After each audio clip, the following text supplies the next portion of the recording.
گزشتہ جو درس تھا اس کے اندر میں بیان کر کے گیا تھا کہ اللہ تبارک و تعالیٰ کے اس قرآن کریم کے کثیر النام ہے، بہت زیادہ نام ہے۔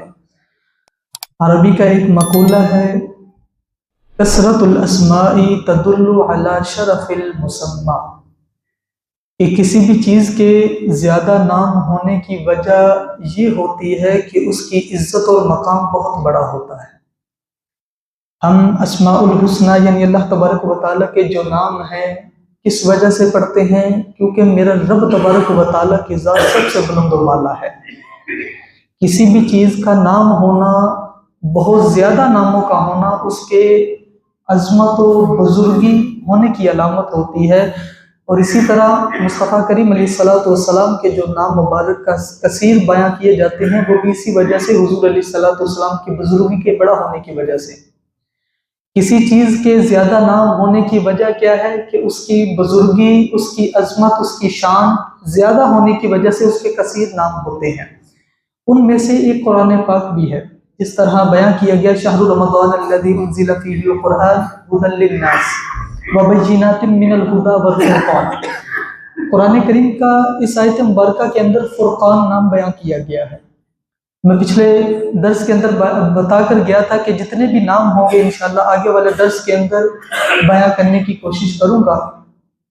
یہ جتنے بھی نام اکٹھے کیے ہیں، بصائر ذوی التمییز فی لطائف الکتاب العزیز اس سے لیے گئے ہیں، البرہان فی علوم القرآن اس سے یہ نام اخذ کیے گئے ہیں، تفسیر کبیر سے نام لیے گئے ہیں، تفسیر عزیزی اور تفسیر نعیمی سے یہ تمام کے تمام ناموں کو اکٹھا کیا گیا ہے۔ اب قرآن کریم کے نام کے متعلق مختلف اقوال ہیں۔ بعض محققین نے اس قرآن کریم کے 32 نام بیان کیے ہیں۔ بعض محققین نے قرآن کریم کے 55 نام بیان کیے ہیں، اور بعض محققین نے قرآن کریم کے 90 سے زائد ناموں کو بیان کیا ہے کہ قرآن کریم کے 90 سے زیادہ نام ہے۔ یہ جو جتنی بھی تفاسیر کی میں نے کتابیں بتائی، ان میں سے 40 نام جو ملے ہیں وہ آپ کو بیان کرتا چلوں۔ 40 ناموں میں سے ہم آج 20 نام اختصار کے در پہ سنیں گے، مختصراً ان کا وجہ، اس نام رکھنے کی وجہ کیا ہے وہ بھی ہم سنیں گے۔ سب سے پہلے تو اس قرآن پاک کو کتاب کا نام بھی کہا گیا ہے۔ کتاب کا مطلب ہوتا ہے کسی چیز کو جمع کرنا۔ اس قرآن پاک کو کتاب کا نام اس وجہ سے دیا گیا ہے کیونکہ اس کے اندر اولین و آخرین یعنی جتنے پہلے انبیاء کرام آئے، جب سے دنیا بنی تب سے لے کر قیامت تک کے احوال جمع کیے گئے ہیں، اسی وجہ سے اس کتاب کو، اس قرآن کو کتاب کا نام دیا گیا ہے۔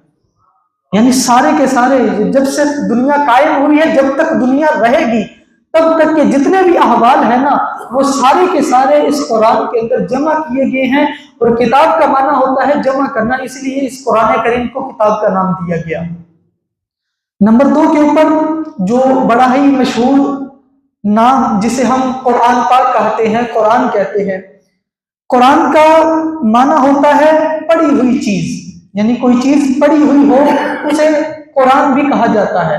اب قرآن پاک کو قرآن اس لیے کہتے ہیں کیونکہ یہ قرآن کریم وہ ہے کہ رب تبارک و تعالیٰ نے جبریل امین کو بتایا، جبریل امین نے مصطفیٰ کریم علیہ السلام کے پاس آئے، پڑھ کر سنایا، تو اس وجہ سے اس قرآن کو پڑھی ہوئی کتاب قرآن کہا جاتا ہے۔ اور نمبر 3، اس قرآن کریم کا نام ایک فرقان بھی ہے جو ہماری آیت مبارکہ کے اندر آیا۔ فرقان کا مطلب ہوتا ہے فرق کرنا۔ کیا ہے؟ فرق کرنا۔ اب اس قرآن کریم کے اندر فرق کس اعتبار سے ہے؟ حق اور باطل کی پہچان رب تبارک و تعالیٰ نے قرآن کے اندر بیان کی ہے، اور رب تبارک و تعالیٰ نے بتا دیا کہ قرآن حق اور باطل کے مابین فرق کرنے والا ہے، اسی لیے اس کتاب کو، اس قرآن کو فرقان کا نام دیا گیا ہے۔ اور آگے نمبر 4 کے اوپر اس قرآن کریم کے اندر 4، 5 اور 6 یہ اکٹھے عربی گرامر کے اعتبار سے ان کا مفہوم ایک ہی ہے۔ عربی گرامر کے اعتبار سے جو ان کا مادہ ہے وہ ایک ہی ہے۔ اس قرآن کریم کو ذکر بھی کہا جاتا ہے، ذکرا بھی کہا جاتا ہے، اور تذکرہ بھی کہا جاتا ہے۔ اب ذکرا اور تذکرہ کہنے کی وجہ کیا ہے؟ ان تینوں کا معنی ایک ہی بنتا ہے کہ یاد کرنا، یاد دلانا، یاد کرنا. کیونکہ اس قرآن کریم کے اندر رب تبارک و تعالیٰ کی نعمتوں کو مسلمانوں کے دلوں کے اندر، مومنوں کے دلوں کے اندر بتا دیا گیا ہے، اور مومنوں کو بار بار رب تبارک و تعالیٰ نے رب کی نعمتوں کو بتایا ہے. اس وجہ سے اس قرآن کو ذکر بھی کہتے ہیں، ذکرہ بھی کہتے ہیں، اور تذکرہ بھی کہتے ہیں. نمبر 7 کے اوپر اس قرآن کریم کا نام ایک تنزیل بھی ہے. کیا نام ہے؟ اب تنزیل کا مطلب ہوتا ہے تھوڑا تھوڑا اترنا، بتدریج، آہستہ آہستہ نازل ہونا. آپ کو پتا ہے کہ مصطفیٰ کریم علیہ الصلوۃ والسلام کی ذات مبارکہ پر رب تبارک و تعالیٰ نے جتنا چاہا، جیسے چاہا، جب چاہا، تھوڑا تھوڑا کر کے جبریل امین کے واسطے بھیجتے گئے اور حضور علیہ الصلوۃ والسلام پر نازل ہوتا گیا. اسی لیے اس کتاب قرآن پاک کو تنزیل بھی کہا جاتا ہے. نمبر 8 کے اوپر قرآن کریم کو حدیث سے بھی تعبیر کیا جاتا ہے کہ قرآن کا ایک نام حدیث بھی ہے. اب حدیث کے معنی ہوتے ہیں ایک نئی چیز. کیا ہے؟ ایک نئی چیز. چونکہ یہ قرآن پاک وہ ہے کہ جو دیگر آسمانی کتابوں اور صحیفوں کے علاوہ ایک نیا دین لے کر آیا ہے، اس وجہ سے اس قرآن پاک کو حدیث کا نام بھی دیا گیا ہے. نمبر 9، اس قرآن کریم کو موعظہ بھی کہا گیا ہے. موعظہ کا مطلب ہوتا ہے نصیحت کرنا، کیونکہ اس قرآن کریم کے اندر رب تبارک و تعالیٰ نے ایمان والوں کو جگہ پر جگہ نصیحتیں کی ہیں، اس وجہ سے اس قرآن کو موعظہ بھی کہا جاتا ہے. اور نمبر 10 کے اوپر 10، 11، 12، 13 یہ ایک ہی ہے. یعنی لغوی مادے کے اعتبار سے الفاظ تبدیل ہیں، لیکن معنی و مفہوم سب کا ایک ہی ہے. حکم، اس قرآن کریم کو ایک نام دیا گیا ہے حکیم، محکمہ اور حکمہ نام دیا گیا ہے.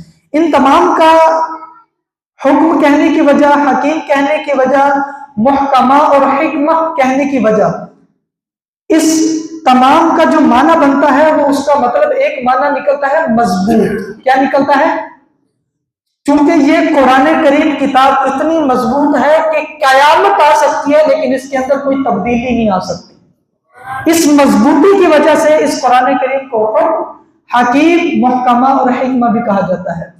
قرآن کریم کا 14واں نام، اس قرآن کریم کو شفا بھی کہا جاتا ہے.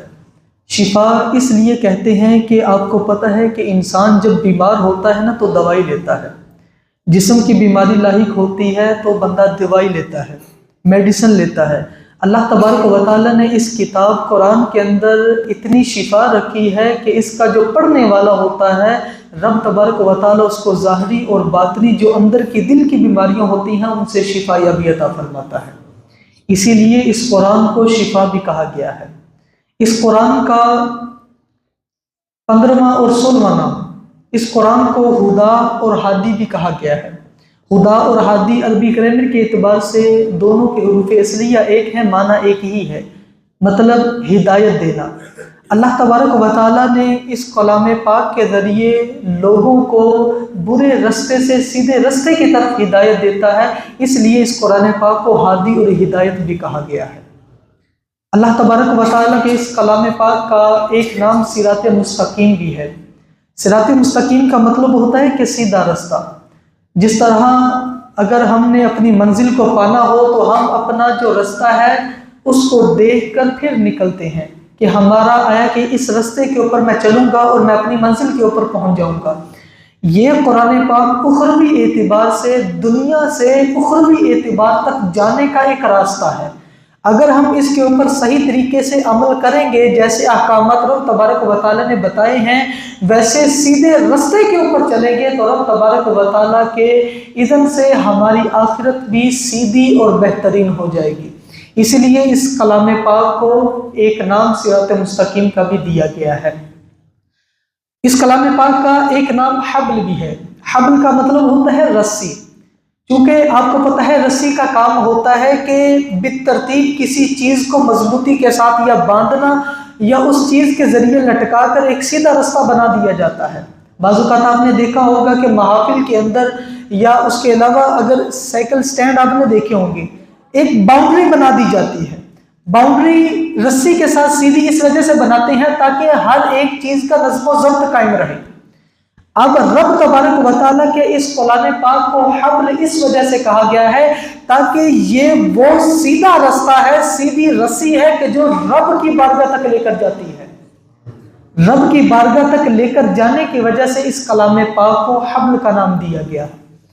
ایک نام رحمت بھی ہے، چونکہ اس قرآن پاک کے اندر علم ہے، اور جو علم ہوتا ہے یہ رب تبارک و تعالیٰ کی بہت بڑی رحمت ہوتی ہے، اسی لیے اس کلام پاک کو رحمت بھی کہا گیا ہے۔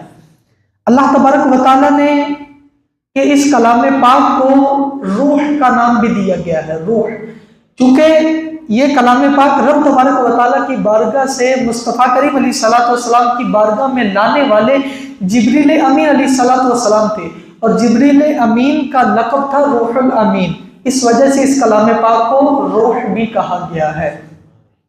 اس کلام پاک کا ایک نام قصص ہے۔ قصص کا مطلب ہوتا ہے حکایتیں بیان کرنا، کسی چیز کی حکایت بیان کرنا، حکمت بیان کرنا۔ اللہ تبارک و تعالیٰ نے اس کلام پاک کے اندر انبیاء کرام کے اور مختلف قوموں کے قصے بیان کیے ہیں، حکایتیں بیان کی ہیں، اس وجہ سے اس کلام پاک کو قصص بھی کہا گیا ہے۔ اللہ تبارک و تعالیٰ کے قرآن کریم کا ایک نام بیان، ایک نام تبیان اور ایک نام مبین ہے۔ ان تینوں کو عربی گرامر کے اعتبار سے اگر دیکھیں تو ان کے حروف اصلیہ ایک ہے، مطلب ان کا نام ایک ہی بنتا ہے، معنی و مفہوم ایک ہی بنتا ہے، وہ معنی ہے ظاہر کرنا، یعنی کسی شے کو ظاہر کرنا۔ چونکہ اس کلام پاک کے اندر اللہ تبارک و تعالیٰ نے احکام شرعیہ کو ظاہر کیا ہے، اور تمام علوم جن کو مصطفیٰ کریم علیہ الصلوۃ والسلام کو جو عطا کیے گئے ہیں وہ تمام کے تمام علوم اس قرآن کریم کے اندر بیان کیے گئے ہیں، اس وجہ سے اس کلام پاک کو بیان، تبیان اور مبین بھی کہا جاتا ہے۔ اس کلام پاک کا ایک نام بصائر ہے۔ بصائر یہ بصیرت کی جمع ہوتی ہے، اس کا مطلب ہوتا ہے روشنی دینا۔ اب آپ کو پتہ ہے کہ چونکہ یہ کتاب روایت کے اندر آتا ہے کہ یہ کتاب پڑھنے والے کو رب تبارک و تعالیٰ دل کے اندر نور کو پیدا کر دیتا ہے۔ نور کا مطلب ہوتا ہے روشنی۔ روشنی ایک تو وہ ہوتی ہے کہ جو جس طرح سورج کی روشنی ہے نا، یہ آنکھوں کے اندر لگتی ہے، چبھتی ہے، گرمیاں ہو تو ہم اس روشنی سے بچتے ہیں، جبکہ نورانیت کا یہ مطلب ہوتا ہے کہ رب تبارک و تعالیٰ کی طرف سے جو نور عطا کیا جاتا ہے اس کا مطلب یہ ہے کہ ایسی نورانیت کہ جو تمہیں نہ تو چوبے گی نہ تمہیں تکلیف دے گی۔ آپ کو پتہ ہے کہ جب چاند اپنی رات کے اوپر عروج کے اوپر ہوتا ہے نا، اس وقت اس کی جو روشنی ہوتی ہے بڑی پیاری ہو جاتی ہے۔ یہ اس چاند کی روشنی کو نورانیت کے ساتھ بھی تعبیر کیا جاتا ہے، اسی لیے اس قرآن پاک کو رب تبارک و تعالیٰ کے احکامات کے مطابق بصائر بھی کہا گیا ہے۔ اللہ تبارک و تعالیٰ نے اس کلام پاک کو ایک نام فصل بھی کہا گیا ہے، اس کا مطلب ہوتا ہے فیصلے کرنا۔ چونکہ اس قرآن کریم کو اگر ہم دیکھتے ہیں تو اس کے اندر اگر کسی نے لڑائی جھگڑا کیا ہے، کسی نے کسی کے اوپر زیادتی کی ہے، تو اس کے فیصلہ کرنا کس طرح کرنا ہے، اس کے احکامات کیا ہیں، وہ قرآن کریم کے اندر بیان کیے گئے ہیں، اسی لیے اس قرآن کریم کو فصل بھی کہا جاتا ہے۔ اللہ تبارک و تعالیٰ کے اس کلام پاک کا ایک نام نجوم بھی ہے۔ نجوم، نون جیم واو میم۔ نجوم یہ نجم کی جمع ہے، اور نجم کہتے ہیں ستارے کو۔ جس طرح ستارے اندھیری رات کے اندر انسان کو روشنی دیتے ہیں سیدھے رستے کی طرف جانے کے اعتبار سے، اسی طرح یہ قرآن کریم وہ قرآن ہے کہ جو اگر کوئی شخص گناہوں کے اندر لتڑا ہوا ہو نا، گناہوں کے اندر اندھیرے کے اندر ڈوبا ہوا ہو، تو جو بندہ بھی گناہوں سے روشنی کی طرف جانا چاہتا ہے نا، وہ قرآن کا سہارا لے، رب تبارک و تعالیٰ اسے اندھیروں سے اجالوں کی طرف رہنمائی فرمائے گا۔ اور اسی لیے اس قرآن پاک کو نجوم کہا جاتا ہے۔ قرآن کریم کا ایک نام مثانی ہے، میم سا الف سا نون یا زیدی، مثانی۔ اس کا مطلب ہوتا ہے کہ بار بار پڑھا جانا، چونکہ یہ قرآن کریم وہ ہے کہ جس کے اندر احکام بار بار نازل ہوئے ہیں، قصص جو قصے ہیں، جو حکایتیں ہیں، وہ بار بار نازل ہوئی ہیں۔ جس طرح لوگوں کو ڈرایا جانا یا لوگوں کو خوشخبری سنانا نیک اعمال کے اوپر اور برے اعمال کے اوپر ڈرانا، اس وجہ سے یہ بار بار اس کلام پاک کے اندر ان چیزوں کے آنے کی وجہ سے اس کلام پاک کو مثانی بھی کہا جاتا ہے۔ قرآن کریم کا ایک نام نعمت ہے، چونکہ اللہ تبارک و تعالیٰ کی مسلمانوں کے اوپر ایک بہت بڑی نعمت ہے کہ رب تبارک و تعالیٰ نے مصطفیٰ کا امتی بنایا اور ایسی کتاب عطا فرمائی جو کائنات کے اندر کسی اور پیغمبر کو نہیں عطا فرمائی۔ اسی لیے اس کلام پاک کو نعمت سے بھی تعبیر کیا گیا ہے۔ قرآن کریم کا ایک نام ہے برہان۔ برہان کا مطلب ہوتا ہے کہ دلیل، چونکہ یہ کلام پاک ہم مسلمانوں کے لیے جب سے کلام پاک نازل ہوا ہے اور قیامت ہم مسلمانوں کے لیے اس کے اندر ایک ایک چیز آنے والی جو بھی ہے نا وہ ہمارے لیے دلیل کی حیثیت رکھتی ہے۔ مسلمانوں کے اندر آپس کے اندر اگر اتفاق پیدا کرنا ہو یا لڑائی جھگڑے کے اعتبار سے صلح کروانی ہو تو یہ قرآن تو واحد ہوتا ہے۔ آپ نے دیکھا ہوگا کہ جب پنچایت لگتی ہے اس کے اندر کیا کہا جاتا ہے، یار جو کچھ معاملات اگر ٹھیک ہے نا جو پہلے ہو چکے وہ چھوڑو، اب اس قرآن کے اوپر دونوں ایک ہو جاؤ، یعنی آپس کے اندر صلح کر لو۔ یہ کلام پاک وہ ہے کہ جو لوگوں کے لیے دلیل کی ایک حیثیت رکھتا ہے ہر اعتبار کے ساتھ، اس لیے اس کلام پاک کو برہان سے بھی تعبیر کیا گیا ہے۔ قرآن کریم کا ایک نام ہے قیم، اس کا مطلب ہوتا ہے کہ قائم رہنے والا، چونکہ آپ کو معلوم ہے کہ قرآن کریم جب سے آیا ہے اور تا قیامت اس کی حفاظت رب تبارک و تعالیٰ نے اپنے ذمہ کرم کے اوپر لی ہوئی ہے، اس لیے یہ قرآن پاک با حفاظت قائم رہنے والا ہے جب تک قیامت قائم نہیں ہو جاتی۔ اور یہ قیامت تک نہیں بلکہ جب قیامت کے بعد اخروی معاملات آئیں گے نا یہ اس وقت بھی یہ کلام پاک قائم رہے گا، اس لیے اس کلام پاک کو قیم بھی کہا جاتا ہے۔ قرآن کریم کا ایک نام بشیر ہے۔ بشیر کا مطلب ہوتا ہے خوشخبری سنانا، چونکہ اللہ تبارک و تعالیٰ نے مسلمانوں کو جتنے بھی معاملات اچھے معاملات کے اوپر خوشخبریاں سنائی ہیں، نیکی کے معاملات کے اوپر خوشخبریاں سنائی ہیں، جنت کی خوشخبریاں سنائی ہیں، اس وجہ سے اللہ تبارک و تعالیٰ کے اس کلام پاک کو بشیر بھی کہا جاتا ہے۔ اور ایک نام ہے نذیر۔ نذیر کا مطلب ہوتا ہے ڈر سنانا، چونکہ آپ کو پتا ہے کہ انسان اس وقت تک جب تک اس کی شریعت کی لگام اس کے گلے کے اندر ہے نا، جب تک شریعت کی لگام اس کے گلے کے اندر ہے وہ ڈرتا رہے گا۔ کیوں؟ اگر میں نے کوئی برا کام کیا اس برائی کا انجام کل بروز قیامت رب تبارک و تعالیٰ مجھے عطا فرمائے گا اور وہ برائی کا انجام جہنم ہوگا۔ اس ڈرنے کی وجہ سے کہ لوگ قرآن کریم سے ڈر بھی کھائیں، کیوں؟ اگر ڈریں گے تو دنیا کے معاملات جتنے بھی ہوں گے ان کے اچھے طریقے کے ساتھ ادا کریں گے، اس لیے اس کلام پاک کو نذیر بھی کہا گیا ہے۔ قرآن کریم کا ایک نام ہے مہیمن، اور اس کا معنی ہوتا ہے محافظ، چونکہ اللہ تبارک و تعالیٰ نے اس کلام پاک کو حافظ، اس کلام پاک کی خود حفاظت فرمائی ہے، اس لیے اس کلام پاک کو مہیمن بھی کہا گیا ہے۔ قرآن کریم کا ایک نام ہے نور۔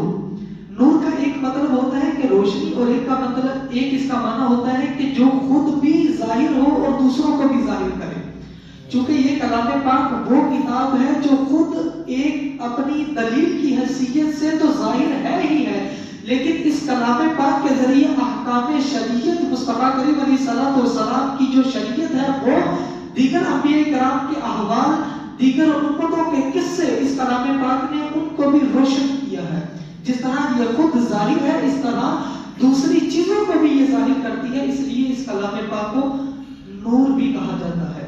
قرآن کریم کا ایک نام ہے حق، اس کے معنی ہے سچ ہونا، چونکہ الحمدللہ اللہ کا احسان ہے کہ قرآن کریم کا حرف بہ حرف ہم مسلمانوں کے لیے سچائی کا اعتبار ہے، اور سچے رب کی طرف سے سچے مصطفیٰ کریم علیہ الصلوۃ والسلام پر ان کا نزول ہوا، اس لیے اس کلام پاک کو حق بھی کہا جاتا ہے۔